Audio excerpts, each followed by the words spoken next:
हाय, मैं हूँ सुरभि और आप देख रहे हैं टेलीफिल्म्स।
तो सबसे पहले तो एकता जी कॉन्ग्रेचुलेसन। कॉन्ग्रेचुलेशन नहीं, बेस्ट ऑफ लक। एंड जिस तरह से लोगों को पसंद आ रहा है द मैरिड वुमेन का ट्रेलर, एंड जितने भी लोग यहाँ पर आए लोगों ने काफ़ी तारीफ की है। तो अब आप बताइए कि आपको क्या एक्सपेक्टेशन है? सी देखिए, मैंने एक्सपेक्टेशन अपनी 27 साल के करियर में रखना बंद कर दिया है। मैंने सिर्फ एक चीज़ की है कि अगर मुझे कोई शो बहुत अच्छा लगता है या कोई कंटेंट अच्छा लगता है, मेरा काम है उसे प्रमोट करके ज़्यादा से ज़्यादा लोगों को पहुंचाना। अब उन्हें पसंद आए नहीं आए उनका ये डिसीजन है, बट शो डेफिनेटली टीम ने बहुत अच्छा काम किया है। सो आई एम होपिंग दैट लोगों को पसंद आए। बहुत ही स्लाइटली कंट्रोवर्शियल, बहुत ही रियल शो है। उसका पेस टिपिकल कमर्शियल शोज़ की तरह नहीं है, बट हर साल आपको तो पता है वी डू, चाहे वो उड़ता पंजाब हो, चाहे वो LSD हो, चाहे वो कोई भी कंटेंट हो जो टिपिकल कमर्शियल से अलग हो, वो करने का हम हर साल कुछ ना कुछ प्लान करते हैं। फिल्म इस साल आ नहीं पाई, तो अभी डॉली किट्टी आई, अभी पगलेट आ रही है, और अब द मैरिड वुमन सारी नेट पे ही आ रही हैं। So this is our attempt to do different content and I hope लोगों को पसंद आए।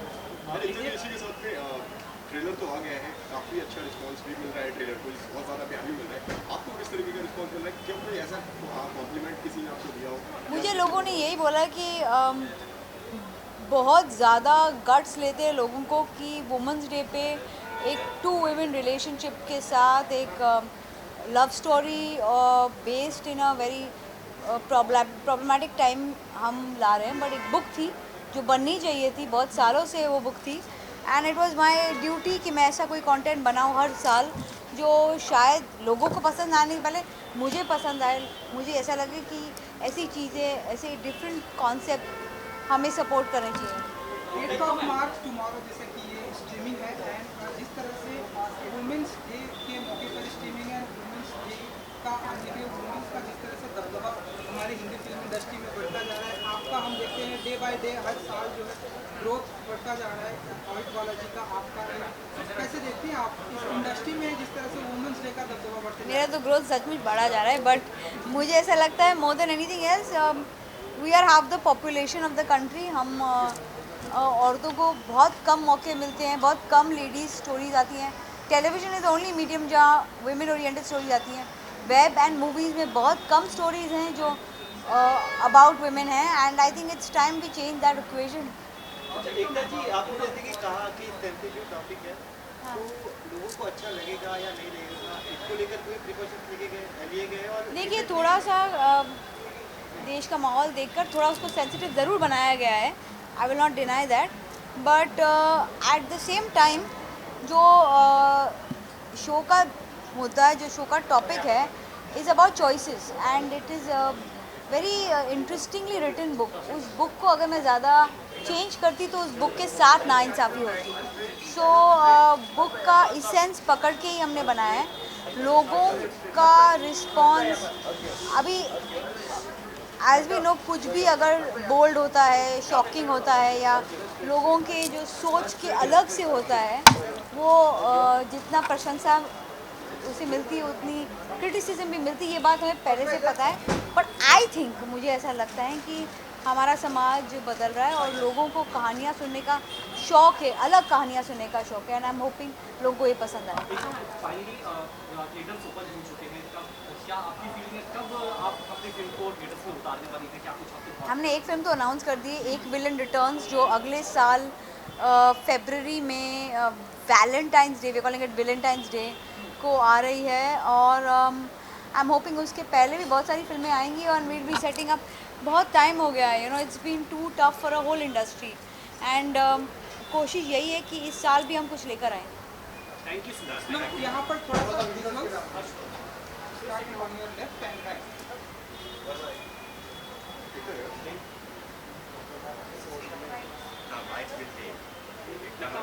Hi. How are you doing? How are you? Good. I just came back, finished shooting a film called Heart with Fatima and Dad for Netflix. Yeah? And yeah, I have this film that Vasan Bala called Spotlight coming out in May as part of the May anthology. Oh, fantastic. Oh, that's also in there on Netflix. Yeah. Oh, so you're doing both of them. So they're both complete. So shot them during the lockdown and now just have to look forward to release. Fantastic. Congratulations. Pretty cool, very exciting to see. Come Yeah, here. come.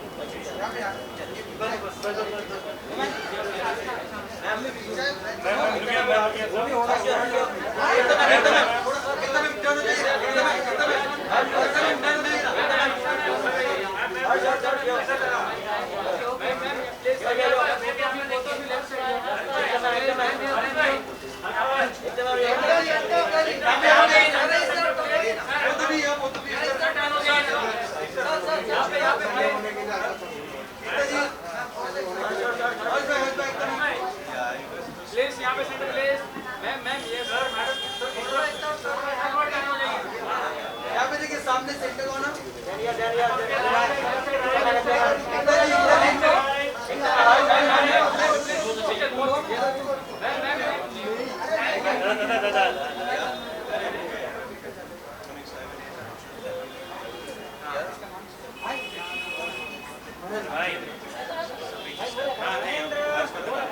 Role है बाहर And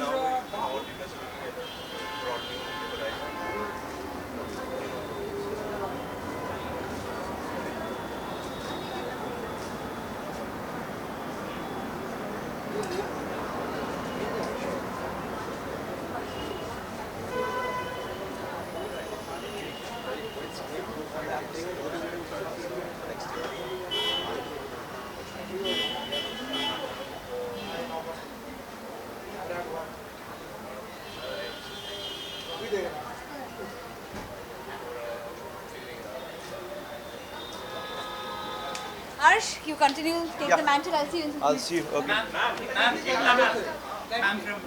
From there, sorry. alright, तो sir आपने देखा trailer का marriage women का? Yeah, I'm just talking to Ekta about it. Really looking forward to it, and it's quite progressive, I think, and bold to tell a story like this. And I think it's a great time to talk about these things, and I'm really looking forward to watching the show. बहुत ही गहरी बातें हमें देखने को मिले your and एकता जी की। तो ऐसे आने वाले दिनों में क्या हम ऐसे एसोसिएशन देखेंगे एकता आर्ट वाला? I don't know, you know. So so Riya has worked with Ekta in the past, and they have a very good relationship.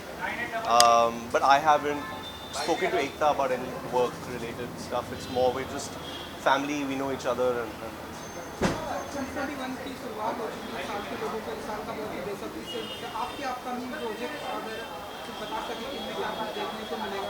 yeah. So I have two films coming out that I've completed shooting for. One is directed by Vasan Bala. It's part of an anthology called Ray that Netflix just announced, and the film is called Spotlight. And Radhika Madan is in it, and Chandan Roy Sanyal is in it, and it should be out sometime in May, I think.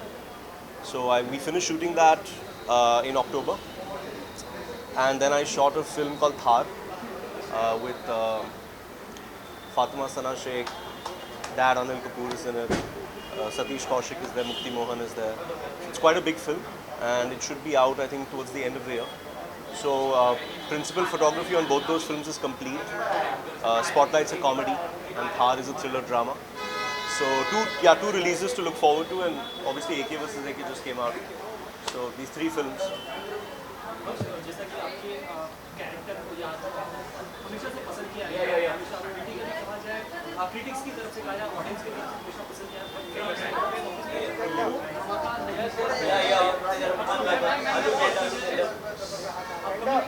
Yeah. क्या thought से साथ लेकर चल रहे हैं, क्योंकि Well, the 2 films that are coming out now are Netflix films. So there's no conversation of the box office anymore. I think that's the beauty of making things for these platforms is you don't have to stress about the numbers, because I've always believed that the box office is not a direct reflection of the quality of the film, but it's more about a consumer's desire to want to consume the film. Right? So for example, you might see a restaurant that you really want to eat at. Once you go there, you realize the food is not very good. By the time you've got there, you've already eaten the food and paid the bill, so it's too late. But on the other hand, you might see a restaurant that doesn't look so nice from the outside, but you go, your friends go, and they say the food is really good, and then people keep going back. So there's 2 ways to look at success, and I think for me, Bhavesh Joshi is a very successful film. Just because people didn't go to the theaters doesn't mean that it's not a quality film.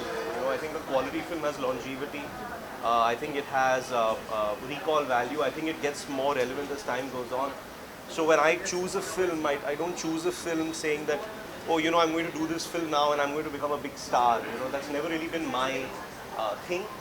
And so I do passion projects, and Bhavesh Joshi is a passion project, AK vs. AK is a passion project, Ray Spotlight is a passion project, Thar is a passion project, and eventually I will come back to theatres with the Bindra biopic. And if that's supposed to do well, it will.